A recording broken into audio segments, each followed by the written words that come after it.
I'm Sean from Offload Rugby Media. I'm Simeon from the TikTok Ref. Guys, I'm Murray, also known as Blissful Rugby HQ. And you're listening to the Rugby Connection podcast. For the fans, by fans. Welcome to episode 2 of the Rugby Connection podcast. For the fans, by the fans. Gents, how are we? I'm very good, thank you, Simeon. I'm alright as well. How are you? I'm very good, thank you. Been a fun week, been a good week. Right, so lads, the weekend's rugby. We had quite a few games called off because of COVID, sadly. Benetton making it to the Rainbow Cup final, which is great to hear for Italian rugby. But shall we get into the Premiership with Wasps v Leicester? What did you think of that, Mo? It was a great game. I did say that neither team had anything to lose. Vinalo got 2 tries for Wasps, but it wasn't enough. 38-31 win for Tigers. Great win for the end of the season and a lot to build on for next season. I thought it was a great, Leicester looking, like I said last week, like the old Leicester. And both teams running, I've written down a lot here. Support lines were fantastic. I noticed it a lot through that game. Really good support lines. And then we moved on to Bath and Northampton. Your views on that? Yeah, great game. For the neutral fans, great game. Nyavoro scored twice. Rory Hutchinson continuing great form. He should have got a Scotland call-up in my opinion, but that's on a different matter. And I thought Northampton had it won, but Josh Bayliss, last gasp try, 30-24 win for Bath. Unreal. What a way to end the season for Bath. I just thought it's crazy how he's not on the Scotland squad. I think it's absolutely nuts. But yeah. Again, I think that final try, I think Premiership gave it a try of a week. It was crazy, just end-to-end stuff. It's you love to see it, don't you? You just love to see it. Yeah, absolutely.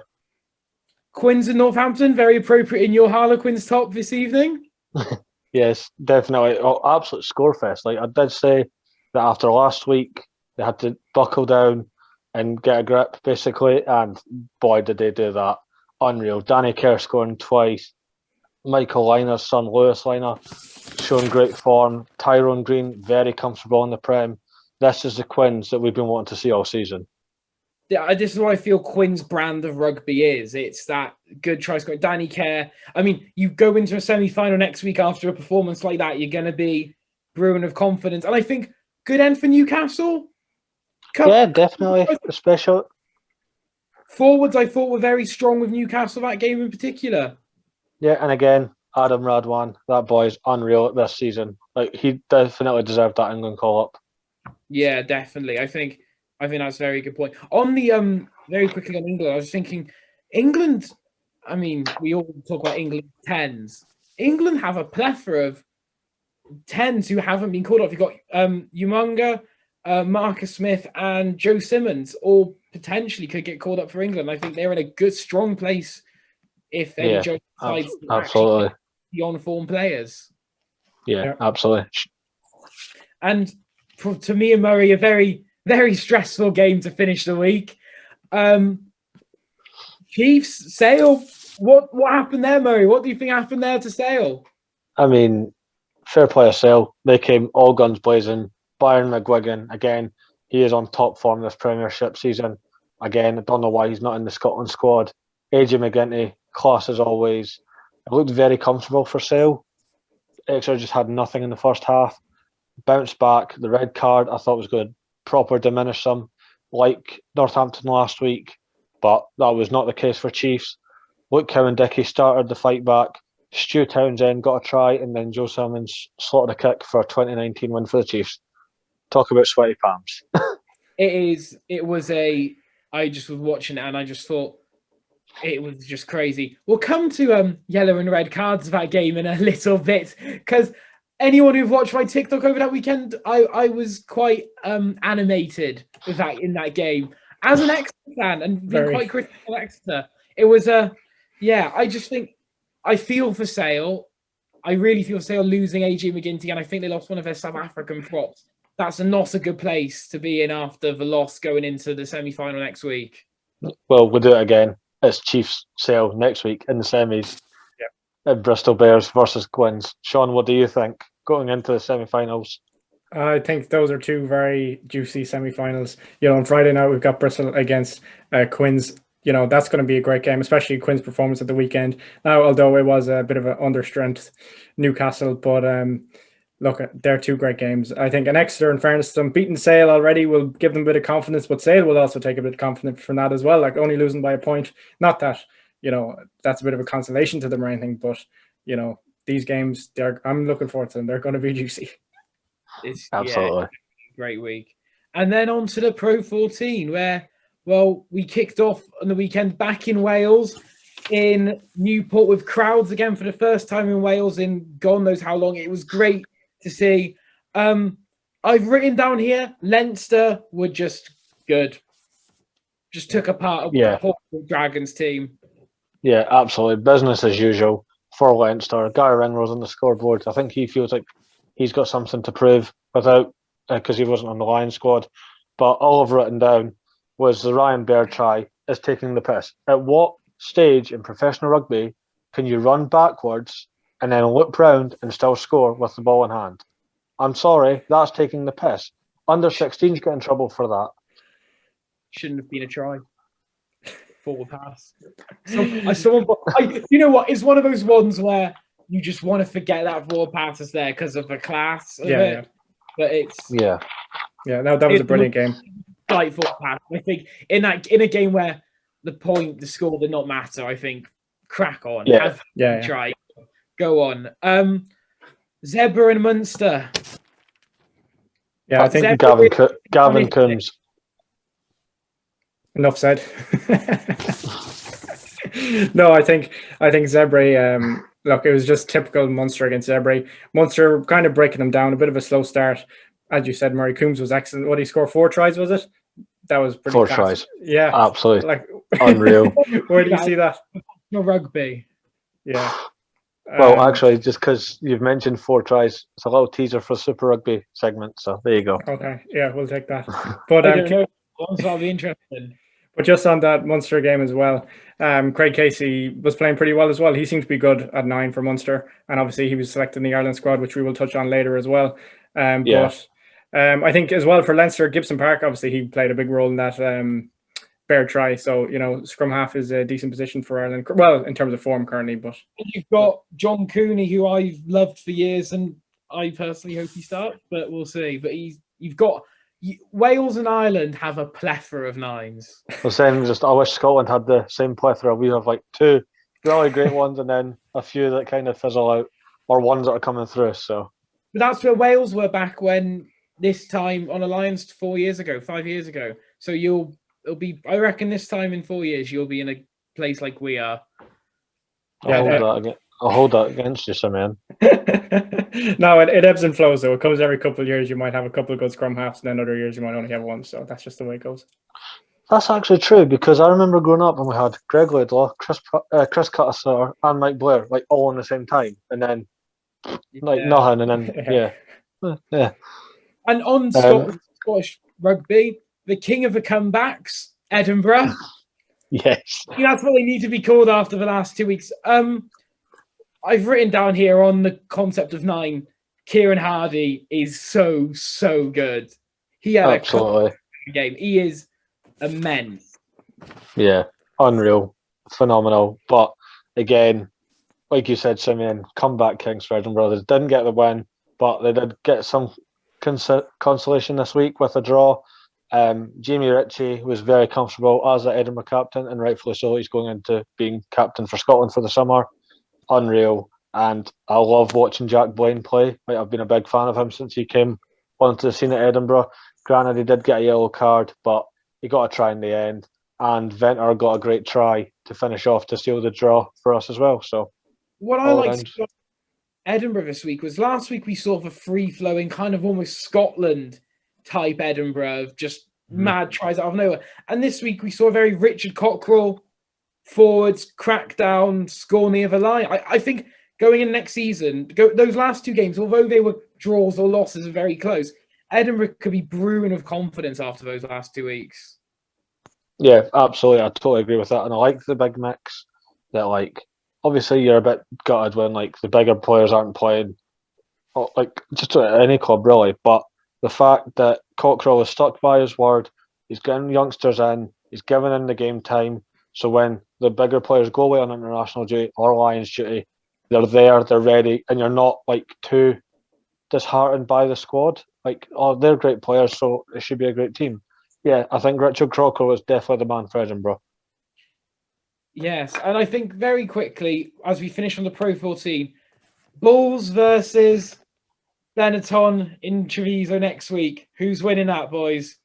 Got to be Benetton. Come on. I'd love to see Benetton win it, but I'm just going to be the spoil sport here. Bulls have Mornay staying and Dwan Vermaelen. I know Dwan Vermaelen's hurt, but just look at the calibre in that Bulls side. I think Bulls are going to hurt Benetton, and the fact that it's in their home ground is just going to make it a lot sadder. Yeah. In my heart, I'd love Treviso to win.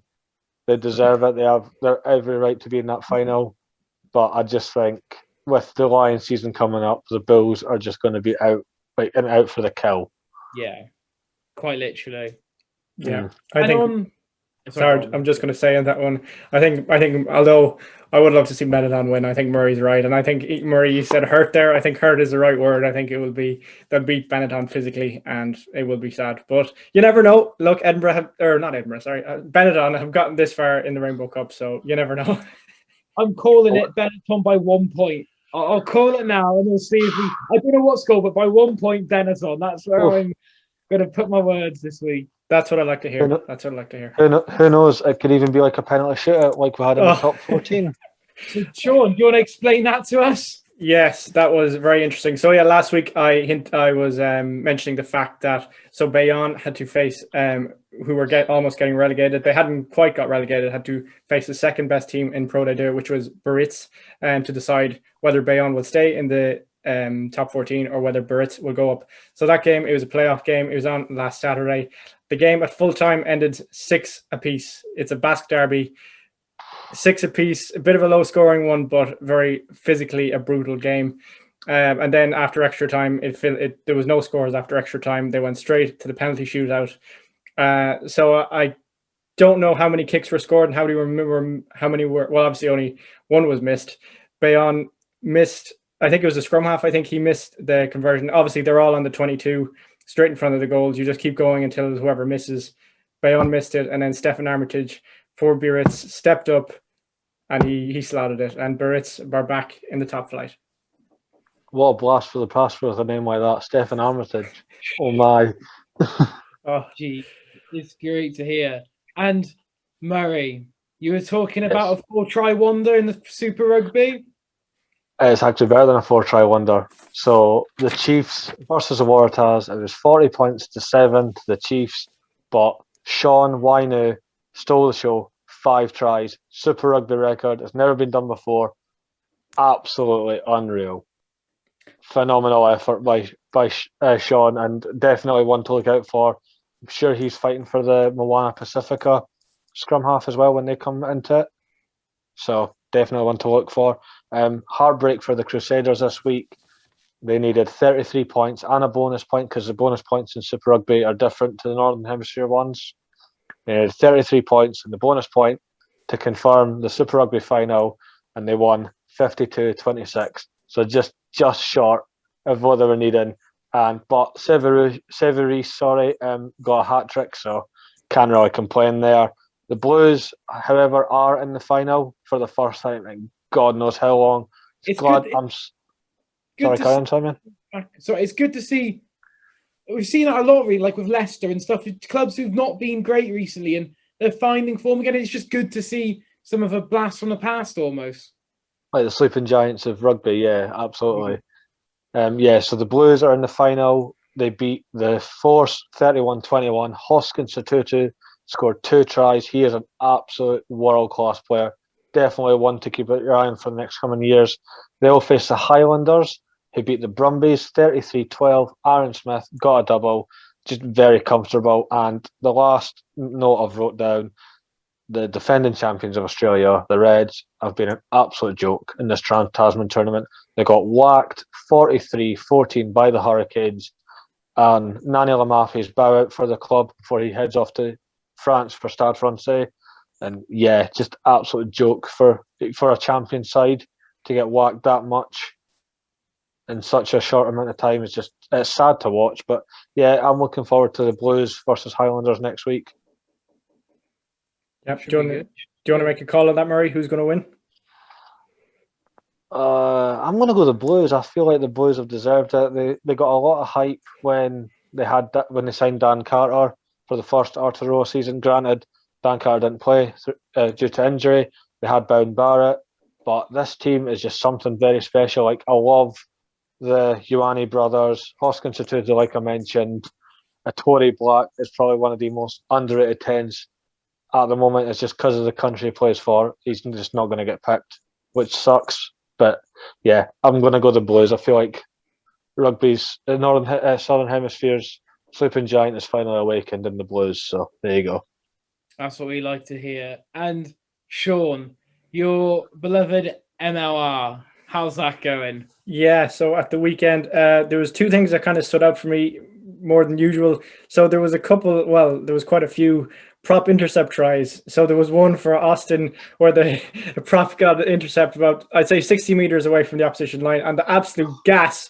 He had serious gas. You wouldn't think he was a prop. He was like a winger. You thought he was Usain Bolt running, and he scored. It was class. That was for Austin. And then for Rooney, my Rugby United New York, the team that I support, James Rochford, the tight end prop, he also got an intercept try. It was only from 10 meters out, but these are things you love to see. Other than that, the Giltinis, they beat actually can't remember who it was, but they had a 50-3 win, which isn't good for the league. I think that's probably the biggest win there has been in the league so far, like the biggest margin, which isn't good. But on another positive note, just looking through some of the fixtures, there was some very tight games, which is great to see. So DC beat NOLA 21-25, Utah 45-41 win over the San Diego Legion, Rooney 31-24 win over Atlanta, and the Free Jacks at 25-21 over Seattle. So other than the 50-3 win by the Giltinis, the rest of the games were pretty close. So and it's going pretty well. That's really good for American rugby as a whole, I think. Yeah, it's in a good place. It's in a good place, and obviously with America, you've got them in the bid for the World Cup now. Yeah, kind of jumped the gun. Did you like to see that, or did not like to see that? I'd love to see it. Yeah, no, I agree. I think the selling point that they've used, because obviously you need to have why should we pick you? Obviously money talks as well, but why should we pick you? We need venues and all that. And I'm pretty sure whoever's behind the bid for the USA basically just went, see all our big football stadiums that host 80,000. There you go. There's your venues. I'm like, that's what you're wanting. Yeah. That screams World Cup. As much as I can see that and that being a good thing, I personally don't like it. I think there's logistics which might not work, because one is I lived in Canada, and I know, and obviously it's just above, time zones are going to be a nightmare, I reckon, unless they centralize it to one part of America, like the East Coast or something, which I think they probably, if they were going to do it East Coast, would probably make the most sense. But because it could get two times only, and I think it might become too much money over rugby and become too much Americanization into it. I don't know. I think it might become too much of a money fest over a rugby fest. But if they can do it, this, as you said, the stadiums could make it really good. It's a very 50-50. Yeah, no, I get your point, Simeon. Sorry, I'm just going to say I get your point, Sim, but I think it would do very well in terms of just growing the game over there. Like, you look at Japan, the amount of players who picked up rugby since the World Cup was there.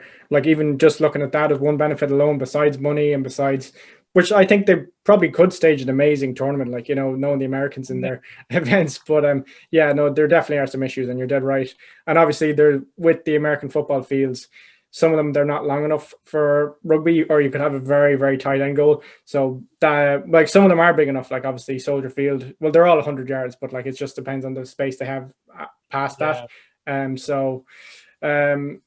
for Soldier Field, and then the Giltinis played in the new LA Rams home, I think is the LA Rams home field in LA only a few weeks ago, and that looked amazing. That stadium was class. So I'd like to see it. And only a couple of years ago, San Francisco hosted the Sevens World Cup. Now obviously it's only in one stadium, but so I think it would be great. It'd be great for rugby in America.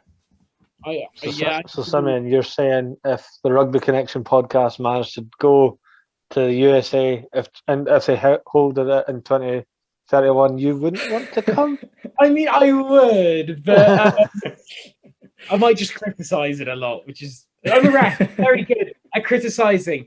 And speaking of refereeing, well, this week was not a big week, not like last week. We had loads and loads. This week we only had really one game, which as much as I was only sent one red card, or I watched the whole Exeter game. And well, let's talk about what could have been and what was a red card.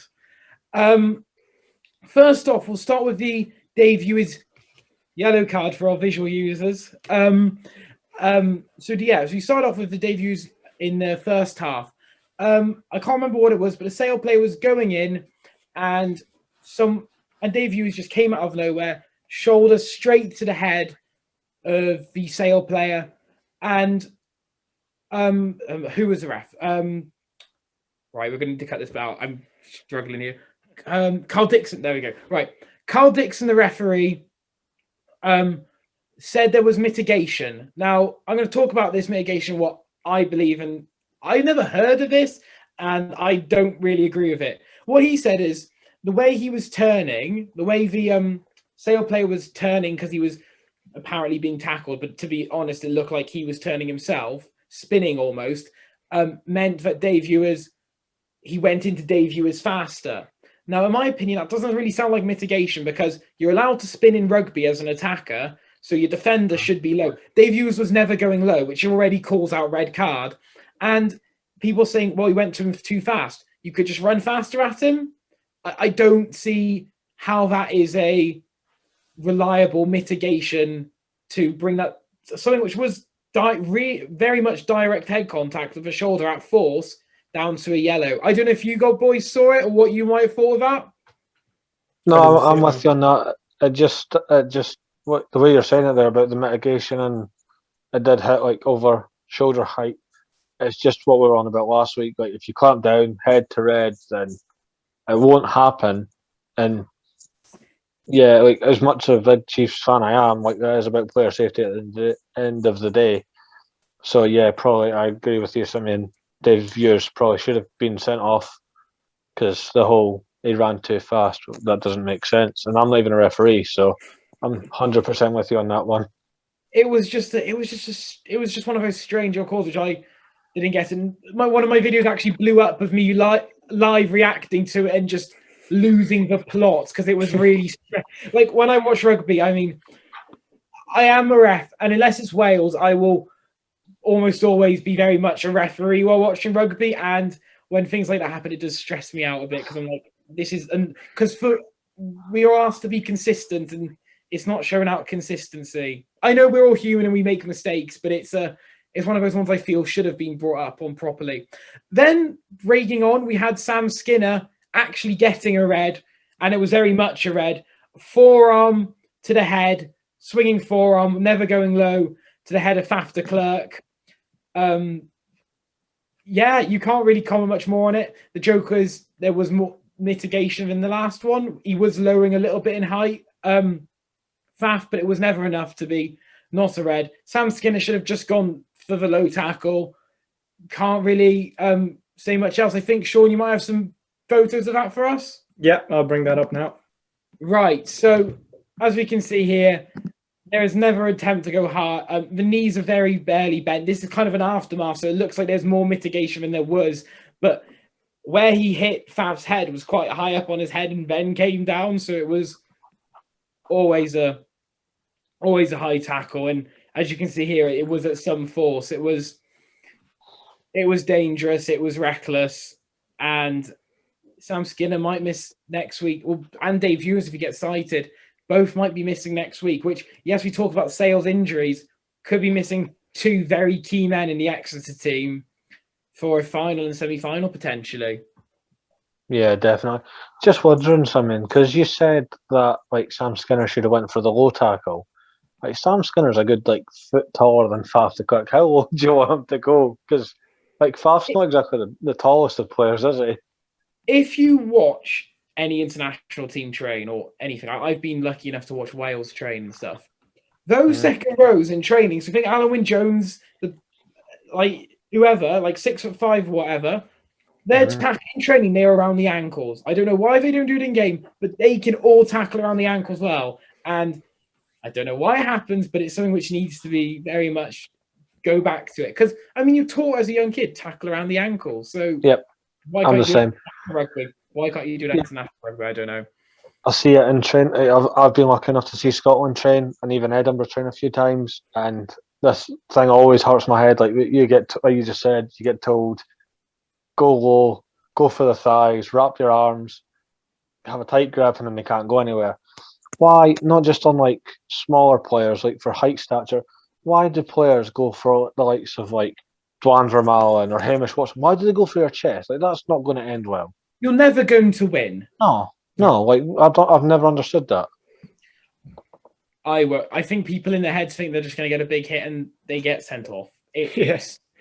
It's the nature of the game these days, and it really does need to be stamped out as quickly as possible. And I think I won't. I'll say it now. We are going to see a lot of red cards over these summer tours and Lion series, and there'll be a lot of reds, and there'll be a lot of people complaining, and I will be backing most of these reds. I'll tell you that now. And on the summer internationals, Ireland, Sean, team announced today. Yes, the team was announced today. First off, I think it was a decent enough squad. Fair few uncapped players were named. So obviously, in terms of uncapped players, we've Paul Boyle, Gavin Coombs, Tom O'Toole, Robert Balacun, Caelan Blade, Tom Daly. They're just to name a couple of them. But there were ultimately, as there is with every squad, a couple of omissions. But look, I think what Andy Farrell is going for, I think, is a bit of a blend between a little bit of experience and that kind of just blending in experienced players with young players as well. But I'm pretty happy. It's a good squad. Obviously, Sexton, Earls, and Healy are being rested from what I've heard today. Ross Byrne is injured. John Cooney is actually also injured, which I was actually surprised to hear because, I wanted him in the squad. Simeon, you look like you wanted him in the squad. I do. I quite like Ulster. I quite like how they play and stuff. For they're my favourite of the Irish provinces. So I'm quite sad about that, really. But 8 Ulster players named, which is good numbers for them. Yeah. And then in terms of other players who missed out, Jack Carty, Scott Penny, Gavin Thornbury, and Luke McGrath. They were a couple of bigger ones who I think Scott Penny was definitely very unlucky. Yeah, he's been playing very, and Gavin Thornbury, he's been excellent for Connacht all season. So, if they're not going to get picked now, will they ever get picked? You kind of have to wonder. Hard to see. And Sean, and I think we're all going to do this now. So we're on to our next bit. We're going to pick our respective nations, what we think our starting 15 for our nation should be over the summer tour. So, Sean, do you want to carry on with Ireland and give us your starting 15? Yeah, so I did my starting 15. Basically in terms of the Japan game, which is our first game coming up in, is it just over 3 weeks time, I think? So it's not that far away. Yeah, 3 weeks. Yeah, so I've done it based on Japan because I think our team will be different between Japan and USA, and we'll probably be switching things up.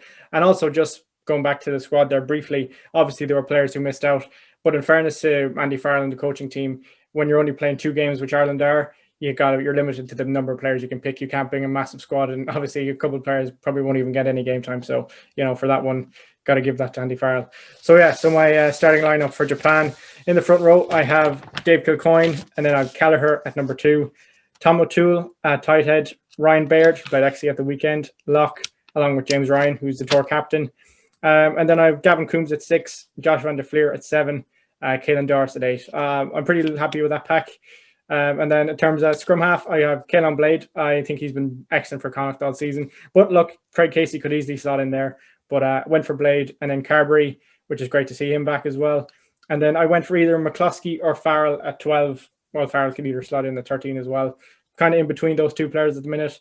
And then I have Ringrose at 13, Stockdale at 11, Keenan at fullback, and Conway at 14. And then obviously I had to leave Larmour on the bench.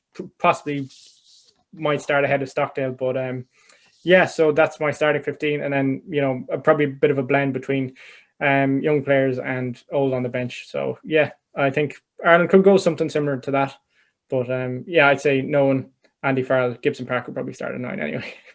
I like McCloskey. I thought he played very well last week in the Ulster Edinburgh game, and I think he needs a chance. He needs a good on an Ireland jersey.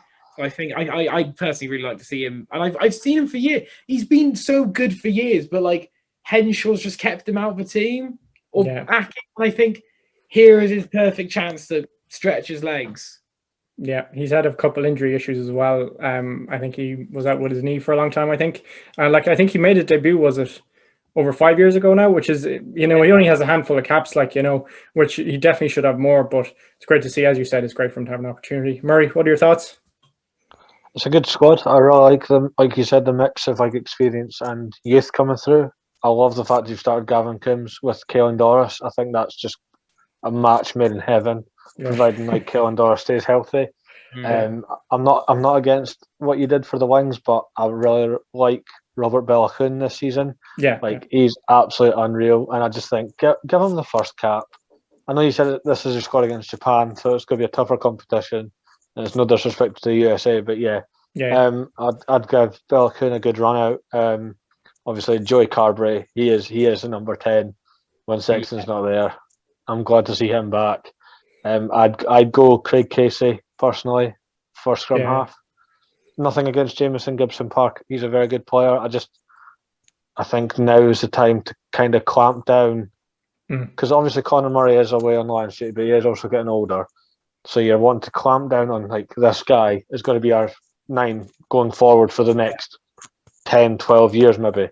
And Craig Casey to me is him. But yeah, Jamison Gibson Park is a great standout as well and plays on a great team with Leinster. So yeah, just little nitty gritty. Yeah, no, and I can't disagree with that either. So Casey's been phenomenal as well. So, can't disagree. So that's brilliant to hear from Sean about what he thinks the Ireland team should be and about the Ireland squad. Murray, you're starting Scotland 15 for the summer. Yeah, so what I've done is I've not based it on any game. I'd like to see this against Romania or Georgia. Either way, I'll take it. But from the squad that got announced last week and through a few injuries that got announced today, sorry, Simeon, Matt Fagerson and Sam Johnson are out for 3.5 months.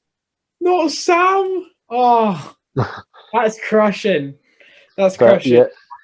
Yeah. So here's my summer squad for the Scotland tour. Lewis Head, Ollie Kebble, hooker, Ewan Ashman of Sale Sharks. Tight head, Jamin Sebastian. You know him very well, Simeon. Yes, our Scar boy. Yes. The second row would be Scott Cummings and Sam Skinner, providing he's not been banned from the red card, but I doubt it would be that long.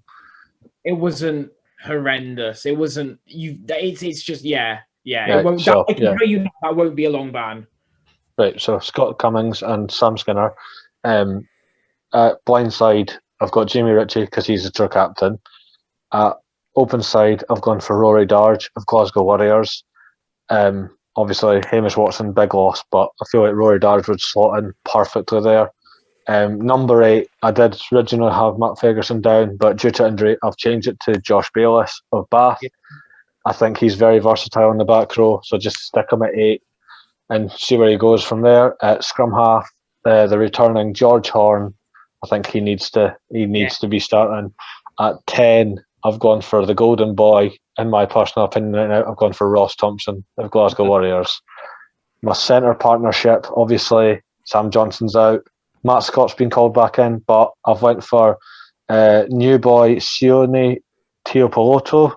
He's just joined from Glasgow for Glasgow Warriors. He joined from the top league in Japan, so there you go. And I've gone for Edinburgh's latest signing, James Lang, at outside centre. Yes, I want to see Lang in that team. On the wings, I've gone for 2 boys that I've hyped up so drastically behind Ross Thompson in the build-up to this whole squad getting announced. I've gone for Cole Forbes on one wing, and I've gone for Rufus McLean on the other wing. I'm not against Jack Blaine starting, but I just feel those 2 right now are just leaps and bounds ahead. And at 15, because he's just not getting that 10 jersey right now, I've went for Adam Hastings at 15. Good team. You've got a really good mix of inexperience and experience in that. Yeah. Any thoughts, Sean? Yeah, no, there's a lot of names there that I don't recognize, so which is probably a good thing in terms of young blood. But no, I can't comment too much. But one question I do have for you: would you put Jamie Doby on the bench? Yes, absolutely. Jamie or Charlie Shield of Edinburgh, and it's like Scott Steele's in the squad as well, but I don't see why we need 4 scrum halves unless I know Scott Steele can cover the wing. Did that on his debut against Wales, and he did play back row briefly in the Six Nations. So there you go. But no, I think just for this summer tour, you're going to have to get a lot of fresh caps in. So Jamie Doby on the bench for Romania or Georgia, with Charlie Shield on the bench for the other game. That's Jamie Doby's not on the bench, if that makes sense. Yep. Yeah. Any other changes? I think you know it best. That is a good solid team. I mean, Blair Kinghorn is still in the squad, so it wouldn't surprise me if Blair was at 15. I just think, I think it would be very discrediting to Ross Thompson if they started Adam Hastings at 10. And I get Adam Hastings as a 10, and he will be the 10 when Finn's not there, like in a normal year. Yeah. But right now, Ross Thompson is absolutely dynamite. He's kept Adam out of the 10's jersey for about a month and a half now at Glasgow. So give him the 10 jersey, let Adam play at fullback, and then you've got an instant utility player there in case somebody goes down in the future. So agreed. So yeah, I'm quite happy with that. I just keep looking back at it. I'm quite proud of that. I know that's a good team. It's a good team. And now on to my beloved Wales. Yes. And let's I'm go. going the same as Murray. As I just want to see this. I don't care who it's against. I just want to see this team. I've gone through this and I'll come at the back end, but there is depth after I read this team out. And well, this is you could start this against some good teams. So 1, Rhys Carey. 2, Sam Parry. I think he deserves that hooker. He's played so well recently. 3, Leon Brown. He's been in and around the Wales team for a while, and he's having some good form at the moment for the Dragons. Second row, we've seen it a few times. Adam Beard, Corey Hill. They've been the in and outs of Alan Jones' partner for years, and you've got a solid partnership there. What does impress me is the back row: Aaron Wainwright, Josh Navidi, Ross Moriarty. Oof. Very strong. That's a back row with your Lions gone. That is immense. Yeah. That is still solid. Now, obviously I am a back, and I quite like this back line. I think this could be quite a fun one. 9, Kieran Hardy. 10, Callum Sheedy. Centres, Jonathan Davis, 12 at captain. Willis Halahola at 13. Amos on one wing. Owen Lane the other. Johan Lloyd at fullback. I think that is a team. That is a forward pack to get you going, and that is a back line to score you tries. Oh, that is tasty. I do like that, and I do like the fact you put Johan Lloyd at fullback because he could play anywhere. But he could play 10, wing, whatever. I think, but this one would have to be for Canada because I can't see it going against Argentina. I think Jonah Holmes needs to be there. I think I agree. I think Jonah Holmes on one of the wings, maybe Amos coming up for the Argentina game, and then give Holmes a go at on that 11 jersey for the for the Canada game. I do agree with that. I just think that's the best team you could probably make out of it. There's a few in and out players. I believe, Murray, you have a question for us. Yes, so instead of what we did last week when we all got asked a question, I put out on my TikTok page one question, most like question gets asked on the show, and next week it'll be Simeon or Sean, and then the following week will be the person that doesn't get to do it next week. And it is a great question, lads. I hope you're ready for it. So you have to drop 3 players from the current Lions squad. Who is it that you drop, and who is it that you replace them with? That was a phenomenal question. Absolutely. Yeah. Sean, we'll go with you first. Yeah, no, it is a brilliant question, and it really has me a bit on my feet. So I think I would put in Johnny Gray for Johnny Hill. I think Johnny Gray is. I think this week, Johnny Hill. Yeah, no, Johnny Hill. In fairness, he's a great player, and I say that very. That was a tough one. Like, ideally, I'd like to keep both. I think in terms of performance wise, I would keep Johnny Hill and I would keep Johnny Gray, and I would probably get rid of Alwyn Jones. But ultimately, Alwyn Jones is a brilliant leader, and I don't mean that in terms of. I'm just going to log off. Sorry, I'm just going to log off here, lads. And so moving on from Sean. Go back to him. He didn't mean it. No, I think no, but like if there was a way to just not have to take anyone out, I would put in Johnny. If you get me, but yeah. No, that was a tough one. I would drop. I think either Anthony Watson or Liam Williams. I'm kind of undecided, and I would bring in Johnny May. I think Johnny May has been better than. I think probably both of them in terms of consistency over the last 2 years. Now, obviously, Johnny May wasn't that great in the Six Nations. Neither was Anthony Watson, I didn't think. I think he played well against France. I didn't think he was all right after. England. He got over. He did not. He scored some tries. That's all he did, all Six Nations. He got overhyped, Anthony Watson. Yeah, no, I agree with that. So that was a bit of a tough one. I like Johnny May, and he worked very hard the last couple of years to be one of the top wingers in World Rugby.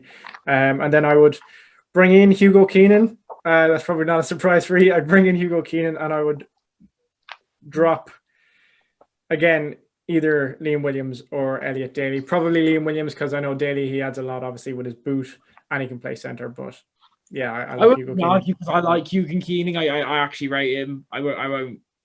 From a referee perspective, he's more disciplined. Yeah. Yeah. So I'll give you that one. Right. So we're going to go? Yeah. Right. So first we're going to come in with I'd have taken, and I think he's probably one of the most underrated players in World Rugby. I'd bring in the VD and take out Conan. Now the back row is probably the hardest place. I was half said bring Jamie Ritchie in. I think there's so many back rows. So I'd have liked to see the VD, and I think you'd have made sense as in he could have covered a lot. He can cover 7, 6, 8. So I think he could have done that. But I think I'd have brought him in for Jack Conan. I thought he had a fantastic 6 Nations. I thought he played better than Tipuric in the Six Nations did in the VD, but I just don't think Gatlin likes him. It took him years to get into the Wales, but I just don't think Gatlin likes Navidi, and I think that's why he's not made it. Second one I take out is Owen Farrell, purely on form. Farrell, I was Farrell or Daly, but Daly covers more position, so I take out Farrell. And bring in the other most underrated player, in my opinion, and my personal favourite player, Henry Slade. Covered 10. I thought you were going to say me. Oh, yeah. Very into life. He can cover 10, 12, 13, and fullback. I'd have liked to see Slade. I think he'd have been a great player to see in there. And I think he could have brought a lot to it. And he's got a massive boot as well. He can kick about 55, 60 off a tee. If you've ever watched some extra stuff in the older days, he used to kick massively. My last one, and I think we're going to come back to this name in a bit, but I take out Jamie George and bring in Kelleher of Ireland. Damn it, Simeon, you stole my pick. That would be where we will come back to that. And I think Murray might want to bring this up as well. Moving on to you. Oh, you suck. I need to think of another choice. No, I'm not. No, I won't cheat. I'll have 3. So my first one is I'm getting rid of Gareth Davies, the scrum half. Oh, okay. I think he was the wrong choice. He should not be there.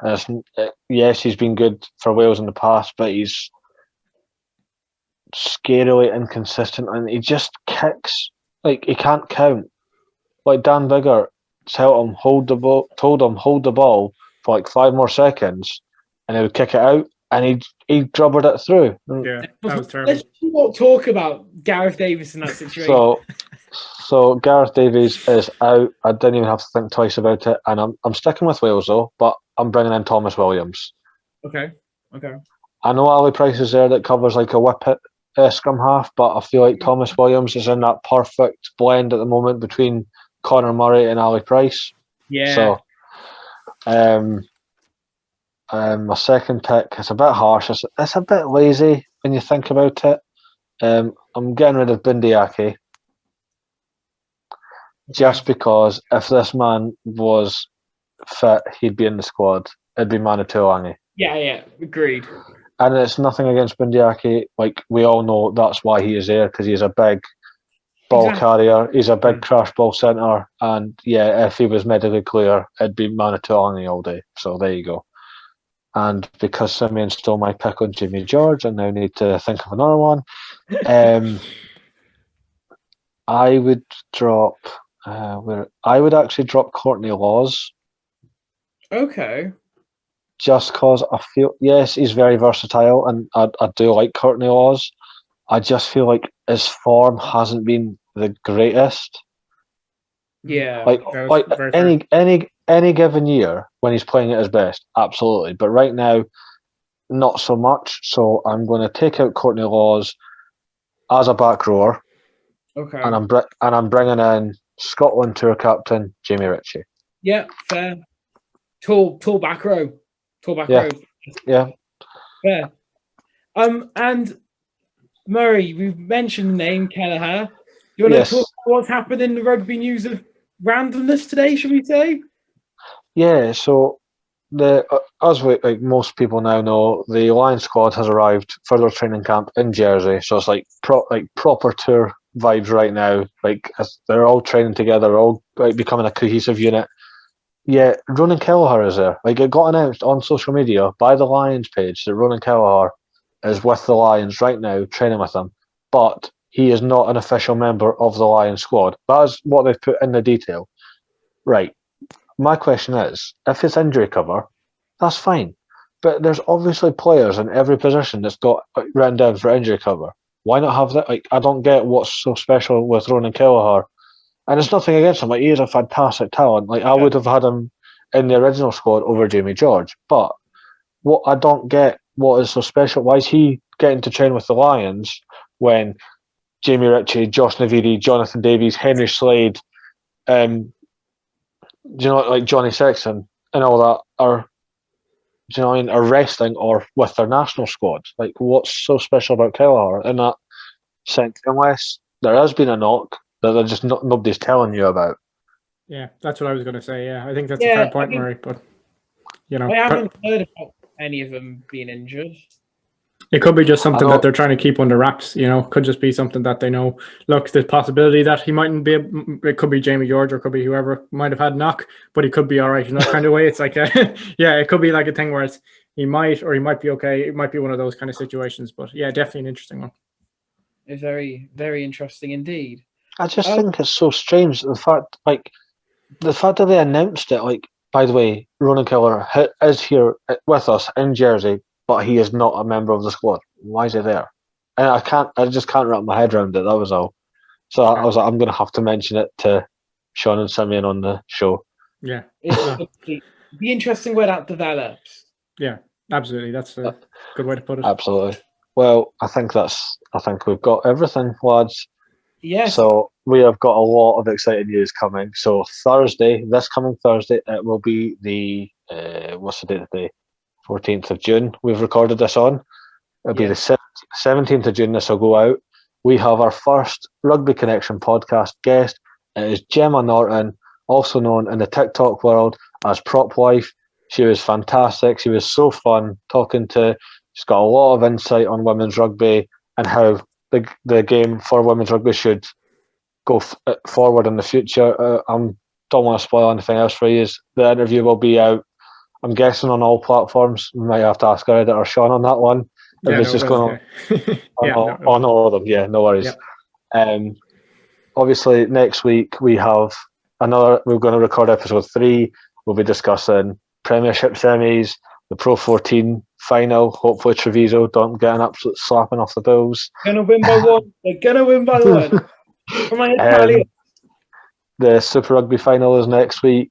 The top 14 semi-finals, I think, are next week as well, Sean. Yeah. La Rochelle are playing Racing on Friday and Toulouse against Bordeaux, so they should be 2 interesting games we'll be discussing. Yeah, so we'll have a bit to talk about next Monday anyway. The MLR will still be going as normal as well, I imagine. Yep. Yeah, still regular season, There you go. So Premiership, Pro 14, Super Rugby, Top 14, MLR, all next week.